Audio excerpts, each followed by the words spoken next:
10,000 ইয়ামেনের কাফেলা মক্কার জমিনে আসলো। আবু জাহেল খবর পেয়ে রাস্তায় দাঁড়িয়ে গেল, ওই লোকগুলা যদি মুহাম্মদের কাছে যায় কালেমা পড়ে মুসলমান হয়ে যাবে, না মুহাম্মদের কাছে যাইতে দেয়া যাবে না। রাস্তার পাশে দাঁড়ায় দাঁড়ায় আবু জাহেল তাদের অপেক্ষায় রয়েছে। ইয়ামেনের 10,000 কাফেলা যখন রাস্তার মধ্যে নেতাকে পেয়ে গেল, মক্কার নেতা ডাক দিয়ে বলতেছে, নেতা তুমি এখানে দাঁড়িয়ে দাঁড়িয়ে কি করো? আবু জাহেল কয়, আমি তো তোমাদের জন্যই দাঁড়ায় আছি। কেন? কয়, আমাদেরই এক ভাতিজার নাম তার মুহাম্মদ এমন এমন কথা বলে, যেই কথা শুনলে পরে বাপ বেটায় ঝগড়া হয়, ভাই ভাই ঝগড়া হয়। তোমরা মক্কায় আসছো, চলে যাবা কিন্তু মুহাম্মদের সাথে দেখা করবা না। মুহাম্মদ মস্ত বড় পাগল। নাউজুবিল্লাহ, আর একটু জোরে নাউজুবিল্লাহ। আবু জাহেল নবীকে কি কইছে? জোরে বলেন, মুহাম্মদ পাগল, পাগলের কাছে যাও না।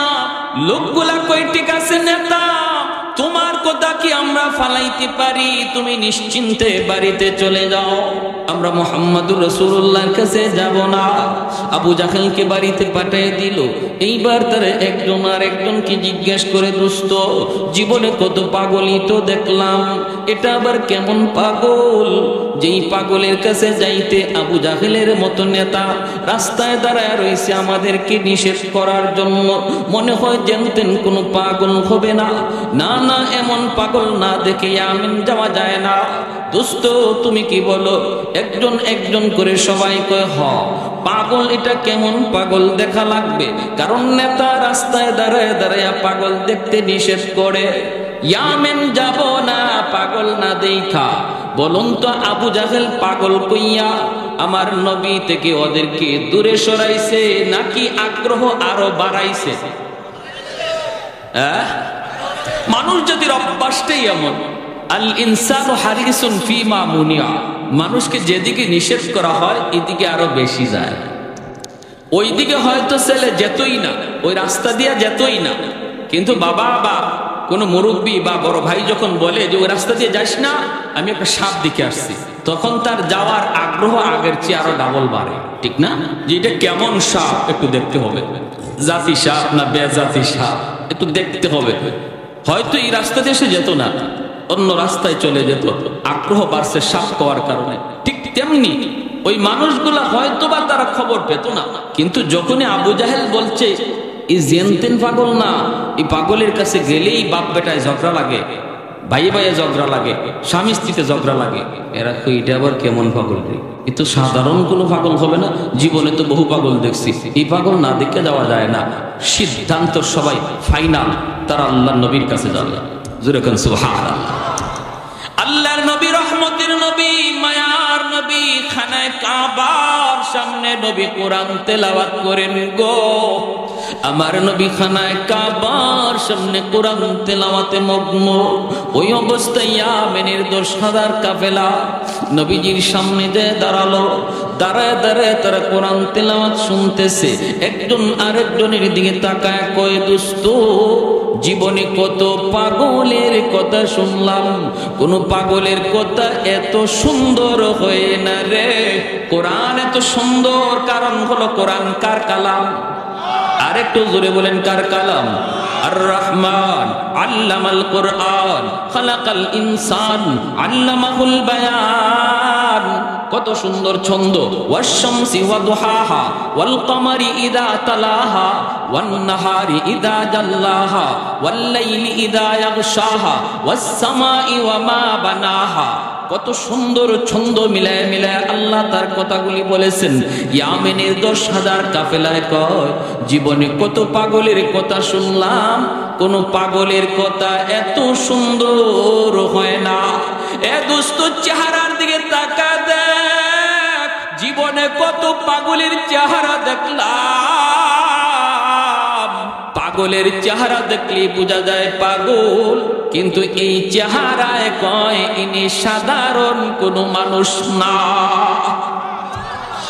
চেহারার দিকে তাকা বন্ধু, চেহারায় কয় সাধারণ কোন মানুষ না।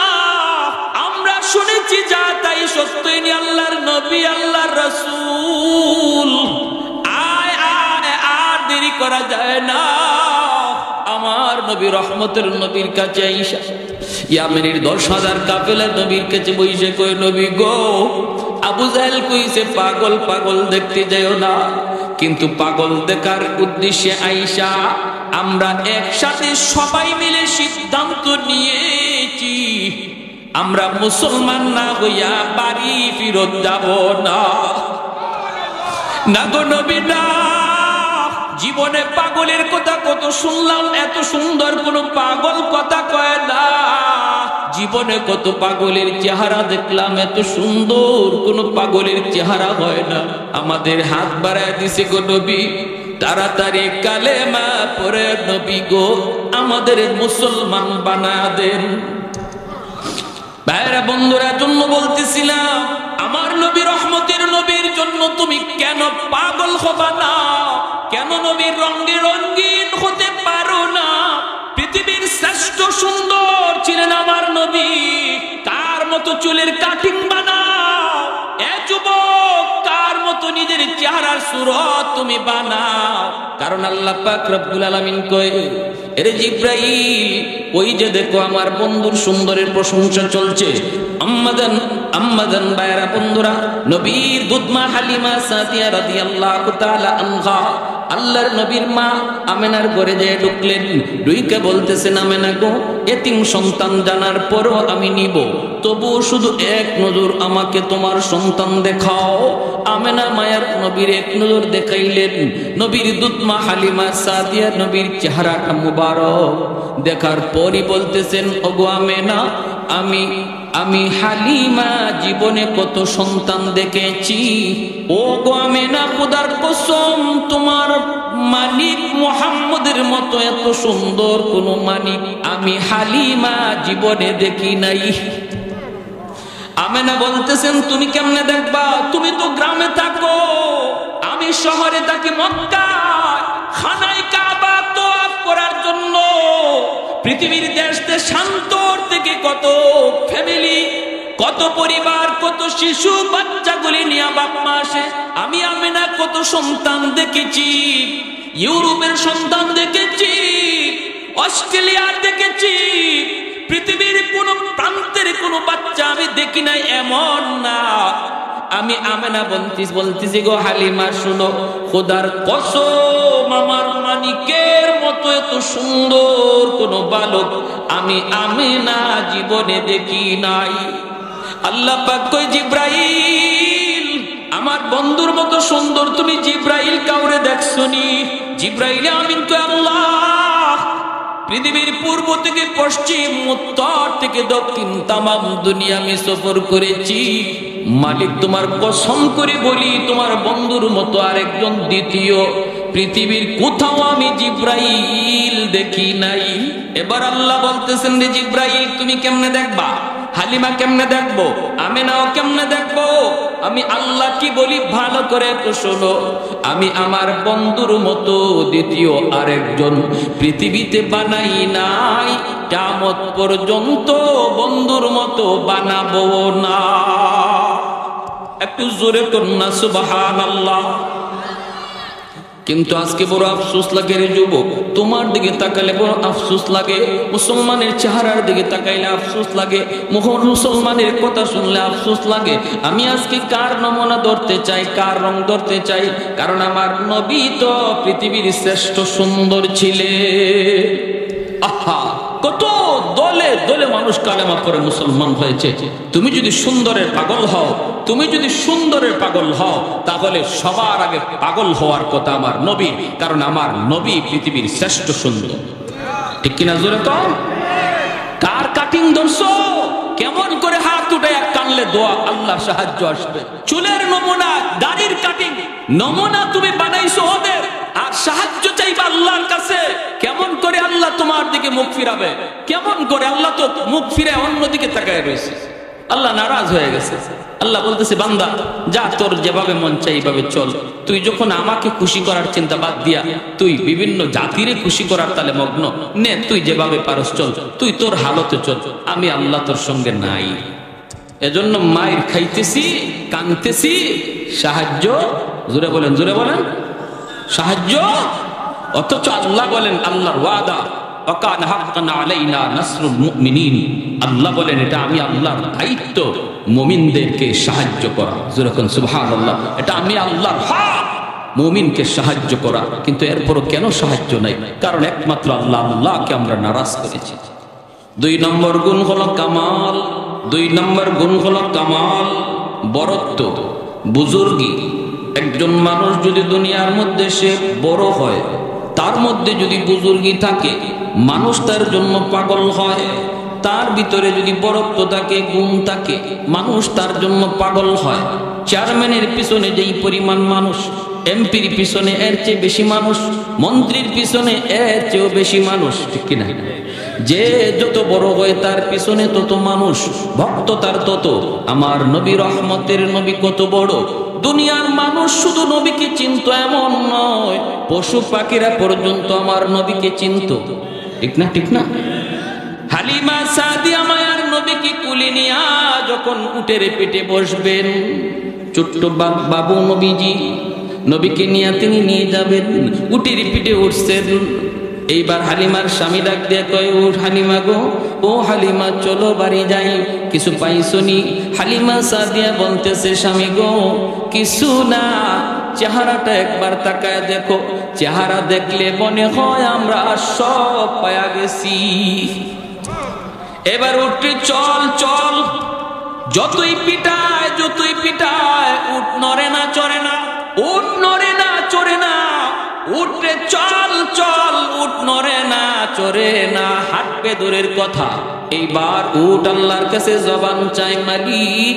খাসাইসুল কুবরা নামক কিতাবের ভিতরে আল্লামা জালালউদ্দিন সুয়ুতি লিখেন, যেই মাত্র উটকে পিটানি দিছে, উট কাঁদে আর কয়, মালিক, ও মালিক, তুমি তো জবান দিয়েছো মানুষকে, আমি উটকে জবান তুমি দেও নাই, এজন্য আমার কোনো আপত্তি নাই, অভিযোগ নাই। কিন্তু মালিক, অল্প টাইমের জন্য আমি উটের জবানটা একটু খুলে দিবানি, আমি আমার দুনিয়ার মালিকের সাথে কিছু কথা বলবো। আল্লাহর হুকুমে উটের জবান আল্লাহ খুলে দিলে, উট ডাক দেয়া কয়, মালিক আমাকে যতই পিটাও যতই মারো, আমি উট কিন্তু নড়ব না চড়ব না গো। কারণ তোমার বিবি, তোমার স্ত্রী কাকে কুলে নিয়া তোমার পিছনে বসছে, তুমি তারে না চিনলেও আমি উট তারে চিনে ফেলেছি। ইনি দয়ার নবী, রহমতের নবী, মায়ার নবী, যেই নবীর উসিলায় আল্লাহ কায়নাত সৃষ্টি করেছে। ওই নবীকে যদি তোমার পিছনে বসাও, বেয়াদবি হয়, মালিক বেয়াদবি হয়, তুমি পিছনে চলে যাও। মায়ার নবীকে সামনে বসাও, আমাকে মারা লাগবে না, আমি উট দ্রুত বেগে দৌড়াইতে থাকব। হালিমা সাদিয়া আল্লাহ নবীকে লইয়া যেই মাত্র উটের সামনে চলে আসলেন, স্বামী পিছনে চলে গেলেন, উটটা দ্রুত উঠে গেল। উইটা উট রওনা দিবে, তখন আবার ডাক দিয়ে কই, মালিক আমি উটের লাগামটা মক্কায় আসার সময় তোমার হাতে ছিল, এখন যেহেতু রাহমাতুল লিল আলামিন আমি উটের পিঠে বসছে গো, আমি উটের লাগামটা নবীর নরম হাতে তুমি ধরা দাও। কারণ নবী যখন যার পিঠে উঠছে, কায়নাতে সেই শ্রেষ্ঠ হয়ে গেছে। আমার পিঠে নবী জীবনের প্রথম উঠল, আমি উট পৃথিবীর সকল উটের আগে চলে যাব, আমার মর্যাদা বেড়ে যাবে। আমি উটের লাগামটা নবীর হাতে ধরে দাও। যেই মাত্র নবীর হাতে উটের লাগাম ধরাইছে, উটটা বিদ্যুতের বেগে চলা শুরু হইছে।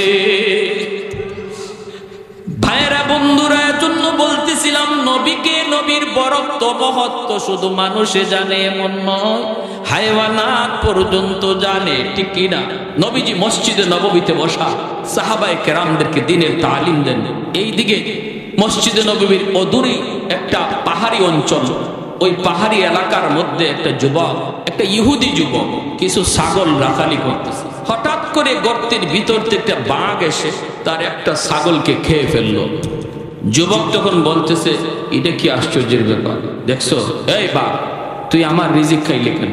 সাথে সাথে বাঘের জবান খুলে গেছে। আল্লামা জালালউদ্দিন সুয়ুতি রহমতুল্লাহ তার খাসাইসুল কুবরা নামক কিতাবের মধ্যে এসেছে, বাঘের জবান খোলার পর বাঘ বলতেছে, যুবক ভুল বলেছো, আমি তোমার রিজিক খাই নাই, আমি আমার রিজিক খেয়েছি। সুবহানাল্লাহ, জোরে করুন। কি বলছে? তোমার রিজিক খাই নাই, আমি আমার রিজিক খেয়েছি। এটা আমার রিজিক না থাকলে আমার পেটে যাইতো। যুবক বলতেছি, এটা কোন আশ্চর্যের ব্যাপার রে বাবা, বাঘেও দেখা যায় কথা কয়।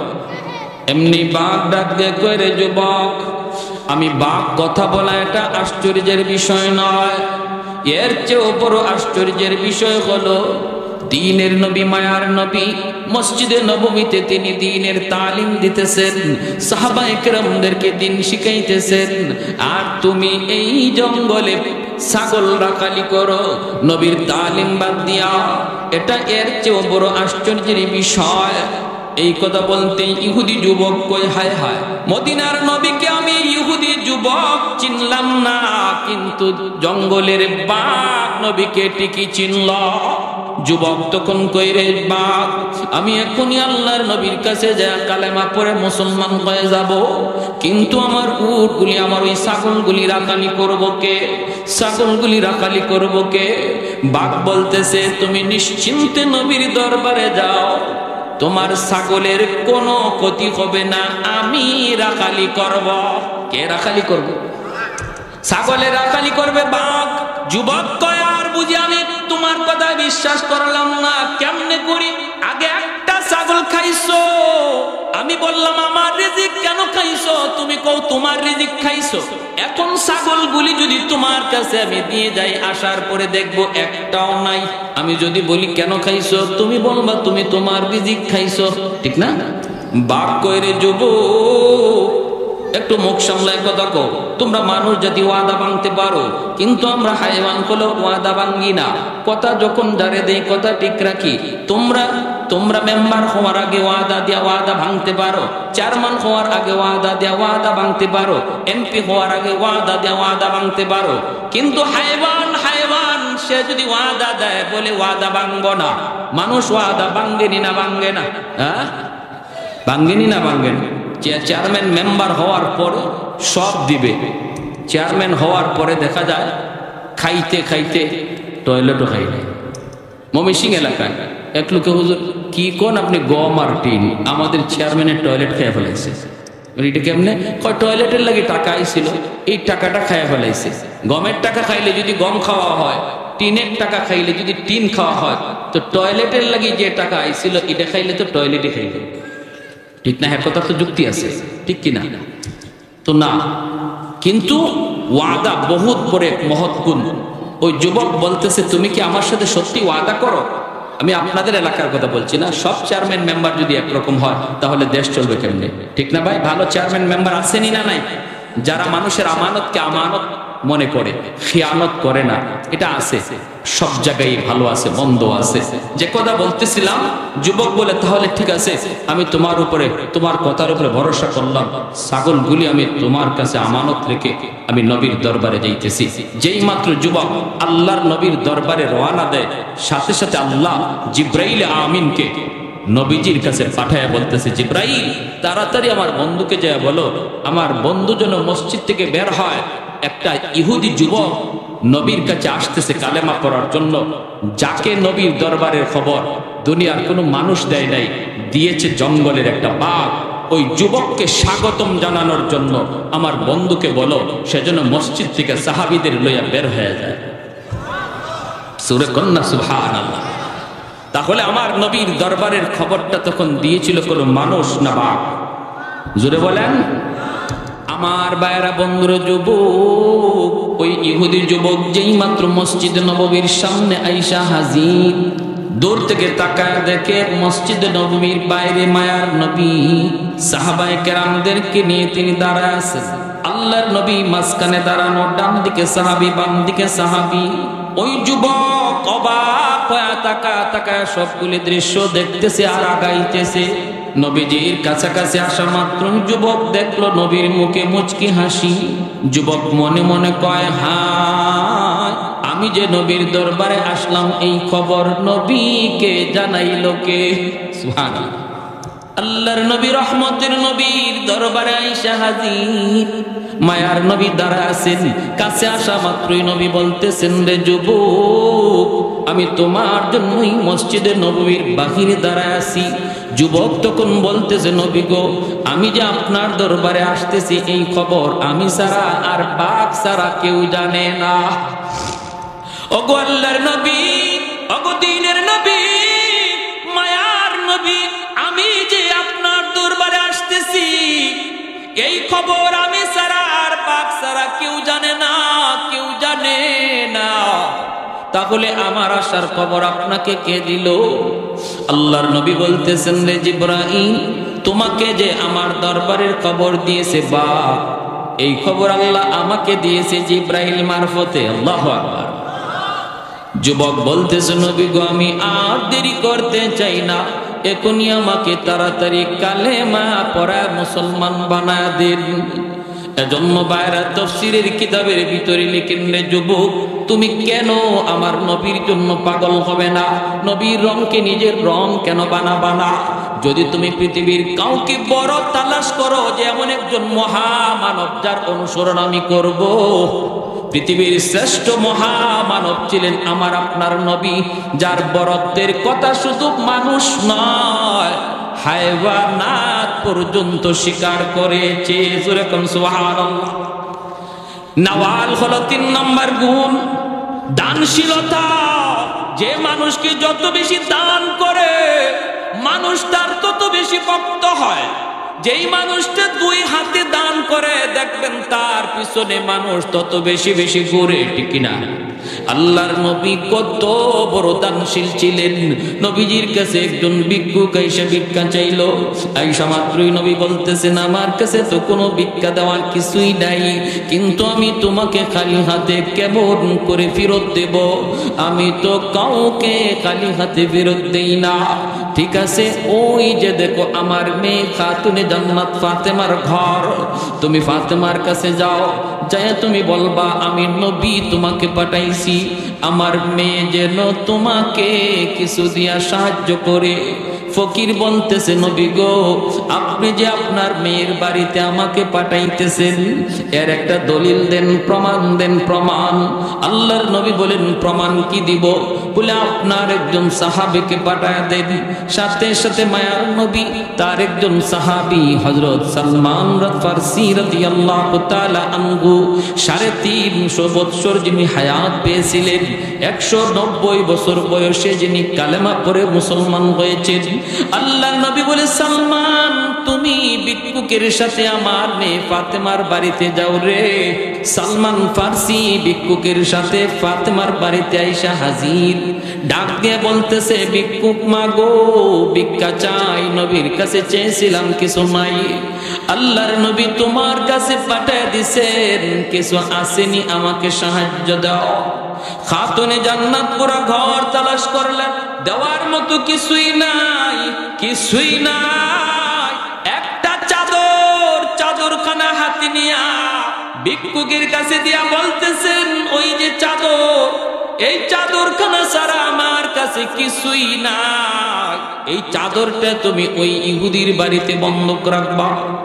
সালমান ফারসির হাতে দিয়ে বলতেছেন, ওই বাড়িতে, ইহুদির বাড়িতে আপনি তার বন্ধক দিবা চাদর, বন্ধক দেওয়ার পর কিছু দিবে, যা দিবে তা ভিক্ষুককে দিয়ে বিদায় করবেন। সালমান ফারসি রাদিয়াল্লাহু তাআলা আনহু তিনি চাদরখানা নিয়া ইহুদির বাড়িতে গেলেন। যায় তিনি চাদরটা ইহুদিকে ডাক দিয়া বলেন, চাদরটা বন্ধক রাখো, কিছু দাও, ভিক্ষুককে বিদায়, আমি এখনো মুসলমান হচ্ছি না। তাওরাত কিতাবের ভিতরে লেখা আছে, আখিরি জমানার নবীর কাছে একদিন এক ভিক্ষুক আসবে ভিক্ষা নেওয়ার জন্য। নবী তারে দিতে চাইবেন কিন্তু কিছুই পাবেন না, তামাম ঘর তালাশ করে কিছুই পাবেন না। তারপরও তারে খালি হাতে ফেরত না দিয়া মেয়ের বাড়িতে পাঠাবেন। মেয়েও ঘর তালাশ করে কিছুই পাবে না, একটা চাদর দিবে বন্ধক রাখার জন্য কোন এক ইহুদির বাড়িতে। ওরে সালমান, আমি চাদরখানা দেখে চিনে ফেলেছি, এই চাদরটা হলো মুহাম্মাদুর রাসূলুল্লাহর মেয়ে খাতুনে জান্নাত ফাতেমার চাদর। অতএব যে আলামতটা আমার পাওয়া এখনো বাকি ছিল, এই আলামতটাও আমি পায়া গেছি। আমাকে এখনই তাড়াতাড়ি কালেমা পড়ায়া মুসলমান বানায় দাও। আর একটু জোরে কোন সুবহানাল্লাহ। তাহলে আমার নবী দানশীলতা কেমন ছিলেন, নবীজির দান করার গুণ কি পরিমাণ ছিল। তুমি যদি আজকে মানুষের পিছনে ঘুরো কারণ সে দানবীর, তার দিল বড়, তাহলে পৃথিবীর শ্রেষ্ঠ দানবীর মন বড় ছিল আমার নবী, রহমতের নবী, মায়ার নবী। ঠিক কিনা ভাই? এজন্য আল্লাহ বলেছেন, বন্ধু ও বন্ধু তুমি জানাও, তোমার এক সাহাবী সাওবানের শুধু কথায় নয়, তার কথার জবাবে আমি আল্লাহ জানায় দিলাম, তাম পৃথিবীর যে কোনো মানুষ যদি সে তোমার সাথে জান্নাতে থাকতে চায়, আমি আল্লাহ কথা দিলাম, যদি সে তোমার রঙে রং বানায়, তোমার মতে মত বানায়, আমি তাকে তোমার সাথেই জান্নাতে থাকার সুযোগ দিব। এই যে মাদ্রাসা, আপনাদের এলাকার নুরানি তালিমুল কোরআন মাদ্রাসা, কোন নেতার আদর্শ শেখানো হয় না, এই মাদ্রাসায় আমার নবীর আদর্শ শেখানো। আওয়াজ আসতে কেন? আর একটু জোরে, আর একটু জোরে। লেনিন, কার্ল মার্কস, মাও সেতুংয়ের আদর্শ মাদ্রাসায় পড়ানো হয় না, মাদ্রাসায় আদর্শ শেখানো হয় পৃথিবীর শ্রেষ্ঠ মহামানব, শ্রেষ্ঠ আদর্শের অধিকারী নবী মুহাম্মদুর রাসূলুল্লাহর আদর্শ। এজন্য মাদ্রাসার ছাত্র উস্তাদের জুতা ঠিক করে দেয়, মুরব্বীদের শ্রদ্ধা করে। মাদ্রাসার ছাত্র আদব শিখে, কায়দা শিখে, মানুষের সাথে বেয়াদবি করে না, কারণ খুলুক আজিমের অধিকারী নবীর আখলাক তাদেরকে শেখানো হয়। প্যারে হাজিরিন, আমরা যারা এই মাদ্রাসার সাথে জড়িত, একটু বসেন, বেশি কথা বলবো না আমি, অল্প সময়, আর বেশি কথা বলবো না, অল্প সময় একটু বলেন। যারা মাদ্রাসার সন্তান দিচ্ছেন, আপনার কি মাদ্রাসার সন্তান দিয়ে নিজেরে মনে করতেছেন যে ঠকছেন? যারা মাদ্রাসার সন্তান দিচ্ছেন ঠকছেন? আমার আব্বা এক মিনিট, আমার আব্বা একজন সরকারি হেলথ ইন্সপেক্টর, আমার ভাই আইন মন্ত্রণালয়ের সচিব। আমাকে আমার আব্বা যখন স্কুল থেকে মাদ্রাসায় দেন, তখন আমার চাচারা বাধা দিয়েছে, সপ্তাহ নিপুলাটারে স্কুলে, প্রাইমারি স্কুলে বৃত্তি পাইছে, এই ছেলেটারে তুমি মাদ্রাসায় দিতেছ, জীবনে চলবো কেমনে, খাইবো কিভাবে, পরিবার পালবো কি করে? সমাজে এমন কিছু মানুষ আসেনি না? নাই, মাদ্রাসায় দিলে নিজে চলবো কেমনে? হ্যাঁ, আল্লাহ পাক রব্বুল আলামিন আমার আব্বার দিলের ভিতরে মাদ্রাসার প্রতি মহব্বত ঢুকাই দিয়েছেন। ইনি বলতেছে কেমনে চলবো, কেমনে খাইবো জানি না, তবে এতটুকু শুনছে আলেমদের জবানে, মানুষ সৃষ্টির আগে আল্লাহ রিজিকের ফয়সালা করে রাখছে। সুবহানাল্লাহ, জোরে খান। মানুষ সৃষ্টির আগে আল্লাহ রিজিক বাউ করে রাখছে। অতএব আমার ছেলে মাদ্রাসায় পড়লে কেমনে খাবে, কেমনে চলবে সেটা আমি জানি না, জানেন আমার আল্লাহ। আমারে যখন আমার চাচারা জিজ্ঞেসেন, বাবা স্কুলে পড়বা না মাদ্রাসায় পড়বা, আমি বলছি মাদ্রাসায় পড়বো। আলহামদুলিল্লাহ। কিয়ামতের ময়দানে একখান হাদিস বলে শেষ দিচ্ছি, শুধু মনোযোগ দিয়ে শুনেন। বাপ মা জাহান্নামে যাবে, ছেলে হাফেজ হওয়ার কারণে, আলেম হওয়ার কারণে। ঈমানের পরে সবচেয়ে বড় মহাদৌলত ইলমে দ্বীন। একজন মুমিনের ঈমানের পরে সবচেয়ে বড় দৌলত হলো কোরআন হাদিসের জ্ঞান। এই জ্ঞানের কারণে আল্লাহ যখন তার জান্নাত দিবে, কিছু দূর যাইয়েই কি আল্লাহ আমার বাপ মা সারা আমি জান্নাতে যাইব না। আরো আসতে কোন সুবহানাল্লাহ। আল্লাহ পাক বলবেন, যাও জাহান্নাম থেকে তার বাপ মারে তুইলা আনো। রিওয়ায়াত যদিও দুর্বল, কিন্তু ফাজাইলের জন্য বলা যায়, জাহান্নাম থেকে বাপ মারে তুইলা আনার সময় তার দাদা দাদি, নানা নানি তার বাপ মারে ধরবো, দৈরে কইব, বাইরে বাবারা তোমরা তো তোমাদের সন্তানের সুপারিশে আজকে জান্নাত পেয়ে গেছো, জাহান্নাম থেকে মুক্তি পেয়ে গেছো, কিন্তু সে তো আমাদেরও নাতি, আমরা তো কম মায়া করি নাই। দাদা বলবে, আমি কত আদর করলাম, কত মায়া করলাম, কাঁদে লয়া লয়া আমার নাতিরে আমি করছি। নানায় কইব, নানার বাড়িতে যখন আইসে আমি তারে লইয়া কত জায়গায় ঘুরছি, যা চাইছে আমার ভাই তা খাওয়াইছি। একটু যায় তোমরা কইও যেন দাদা দাদির জন্য, নানা নানির জন্য একটু সুপারিশ করি। তার বাপ মা যখন আইব, জান্নাতে বাপ মারে নিয়ে রওনা দিব, কিছুক্ষণ পরেই বাপ মা আবার থেমে যাবে। ডাক দিয়ে কইব, আব্বা তুমি থামলা কেন, মা তুমি কেন থামছো গো? তখন বাপ মা কইব, বাবা তুমি যদি তোমার বাপ মা ছাড়া জান্নাতে না যাও, আমরাও আমাদের বাপ মা ছাড়া জান্নাতে যাইমু না। আল্লাহ ফেরেশতাদেরকে বলবে, যাও কোরআনের পাখির দাদা দাদি, নানা নানিরে নিয়ে আসো। সুবহানাল্লাহ। ওই এলাকার মানুষগুলি তার দাদা দাদি, নানা নানিরে ধরব, দইরা কইব বাইরে তোমরা তো তোমাদের নাতির সুপারিশে জান্নাত পেয়ে গেছো, কিন্তু আমরা তো ওই এলাকার মানুষ, যে এলাকার মাদ্রাসায় পইরা সে হাফেজ হইছে, আলেম হইছে, আমরা তো তারে সাহায্য করছি, খাওয়ার ব্যবস্থা করছি, টাকার ব্যবস্থা দিছি, আমরা তো তার মাদ্রাসায় 1000 2000 এক বস্তা 2 বস্তা চাউল দিছি, টাকা খাওয়ার ব্যবস্থা আমরা করছিলাম, এজন্যই তো সে কোরআন সিনায় নিতে পারছি।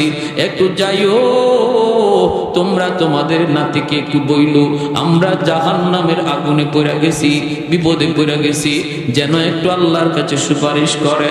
দাদা দাদি নানা নানি জাহান্নাম থেকে উইঠে আসার পর ডাক দেয়া কইব বাইরে যেই এলাকার মাদ্রাসায় পইরে তুমি হাফেজ হইছ, ওই এলাকার মানুষ, কিছু মানুষ জাহান্নামে দেখে আসছি, আমাদেরকে দইরা দইরা কাঁদছে, কার তারা তোমাকে খাওয়া টাকার ব্যবস্থা করে দিছিল।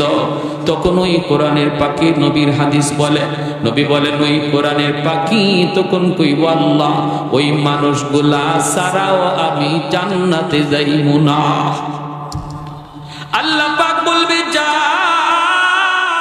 ওই মানুষগুলিকে 2টা সারি দিয়ে দাঁড় করাও, মাঝখান দিয়ে আমার কোরআনের পাখির ছেড়ে দাও। মানুষগুলা 2 সারিতে দাঁড় করানো হবে, মাঝখান দিয়া কোরআনের পাখি যায়, আর একজন একজন করে তারে চিনে ফেলে। হাদিস শরীফে আল্লাহর নবী বলেন, একজনে বলে হুজুর আপনি আমাকে চিনছেননি, কে তুমি? কয় আনাল্লাযী সাকাইতুকা মা, আমি আপনাকে 1 গ্লাস পানি পান করাইছিলাম। কিছু দূর যাওয়ার পর আর একজনে কইব হুজুর আপনি আমাকে বুঝি চিনছেন, বলি তুমি কে? কয় আনাল্লাযী ওয়াহাবতু লাকা ওযুআ, আমি আপনাকে 1 বতনা ওযুর পানি দিছিলাম। নবী বলেন এইভাবে একজন একজন করে অসংখ্য মানুষ মাদ্রাসায় সহযোগিতার কথা তারা ইয়াদ করায় দিব। আল্লাহর নবী বলে তখনই ওই কোরআনের পাখি আল্লাহ পাক রব্বুল আলামিনের কাছে তাদের জন্য সুপারিশ করবে। আল্লাহ পাক তখন বলবে ফেরেশতারা রে, আমার ওই কোরআনের পাখিকে যারা যারা চিনতেছে আর সে যাদেরকে চিনতেছে সব সহ জান্নাতে দিয়া দাও, কারণ সবাই জান্নাতে ঢুকলে আমি আল্লাহর জান্নাতের কোনো কমতি হবে না। তাহলে আপনি আমি যারা মাদ্রাসায় পড়াইতেছি বাবা হইয়া, কেউ বা দাদা হইয়া, কেউ বা নানা হইয়া, কেউ বা এলাকার মানুষ, দাদা হইতে পারি নাই, হাফেজে কোরআনের বাবা হইতে পারি নাই, নানা হইতে পারি নাই, কিন্তু সহযোগী হইতে পারি, ঠিক কিনা জোরে বলেন? সহযোগী হইতে পারি, একটু আওয়াজ দিয়া বলেন ঠিক কিনা? ভাইরা বন্ধুরা, এতটুকু কিয়ামতের ময়দানে নাজাতের বহুত বড় উসিলা হয়ে যাবে। এজন্য অল্প সময়ের জন্য আমি আপনাদের কাছে একটু অনুরোধ করব, আমি বহু দূর থেকে আসছি, কেউ উঠবেন না, একটু অনুরোধ, যদি কেউ উঠেন তাহলে বোঝা গেল মাদ্রাসার প্রতি আপনার মহব্বত নাই। নবীর বাগান হলো মাদ্রাসা, মসজিদ হলো আল্লাহর ঘর, অতএব নবীর বাগানের দিকে মহব্বত কার আছে এখন প্রমাণ হবে। তৌফিক নাই আপনি সাহায্য করবেন না, অসুবিধা নাই, কিন্তু দিল থেকে এ দোয়া তো করতে পারবো। পারি না ভালো কথা, কিন্তু দোয়া তো করতে পারবো, ঠিক কিনা জোরে কোন? একজন ভাই বলেন সবার আগে আল্লাহ যেন আপনার আওলাদ থেকে, আপনার পরিবার থেকে, আপনার গোষ্ঠী থেকে কোরআনের হাফেজ আল্লাহ কবুল করে, সন্তান যেন আল্লাহ কোরআনের হাফেজ কবুল করে, আলেম দ্বীন কবুল করে। একজন ভাই এই নিয়তে বলেন হুজুর আমি 10,000 টাকা আমার নবীর বাগানে দান করব ইনশাআল্লাহ। কে আছেন এমন দরদ দিলের, বড় দিলের, দিলওয়ালা একজন মানুষ? সাহাবায়ে কেরাম দ্বীনের জন্য জীবন দিছেন, আর এখন একটু মালের কুরবানি আমি চাইতেছি রে ভাই, দ্বীনের খাতিরে মালের কুরবানি। সবার আগে একজন বলেন হুজুর আমি 10,000 টাকা আমার আম্মার নামে, আমার আব্বার নামে আমি দান করলাম। আজকে সন্তান যদি বাপ মার নামে দান করে, আগামী কাল তার সন্তান তার নামে দান করবে, ঠিক কিনা? 10,000 টাকা একজন ভাই বলেন সবার আগে 10,000 এরপরে যতজন বলবো সমপরিমাণ, যতজনে বলবো আল্লাহ সমান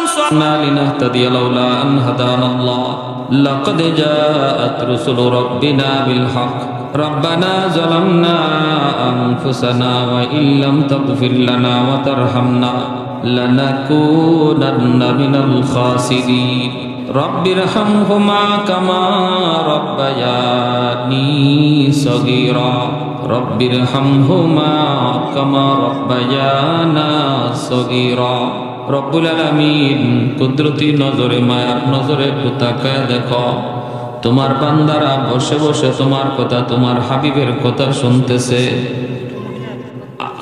আমলখানা যদি তোমার দরবারে পছন্দনীয় হয় ওসিলায় আমাদের জীবনের সব গুনাহ খাতা মাফ ফরমাও আয় আল্লাহ জানি না গো মালিক আমাদের কার হায়াত কতদিন দুনিয়ায় রাখছো আল্লাহ বেনামাজি অবস্থায় কাউকে তুমি কবরে নিও না আল্লাহ তোমার নবীর সাথে অন্তরে বিদ্বেষ রেখে কাউকে কবরে নিও না তোমার নবীর রঙে রঙিন হওয়ার আগে তুমি কবরে ডাক দিও না আয় আল্লাহ আমাদের সবাইকে খাঁটি দিলে তওবা করার তৌফিক দাও আয় আল্লাহ আব্বা আম্মা দাদা দাদি নানা নানি শ্বশুর শাশুড়ি বিবি বাচ্চা ভাই বোন যত মায়ার মানুষ অন্ধকার কবরে চলে গেছে আল্লাহ প্রত্যেকের কবরকে জান্নাতের বাগান বানায় দাও আয় আল্লাহ ডাইনে বামে সামনে পিছনে যত মুর্দেগান আল্লাহ মাহফিলের খাতিরে মাদ্রাসার খাতিরে প্রত্যেকের কবরকে জান্নাতের বাগান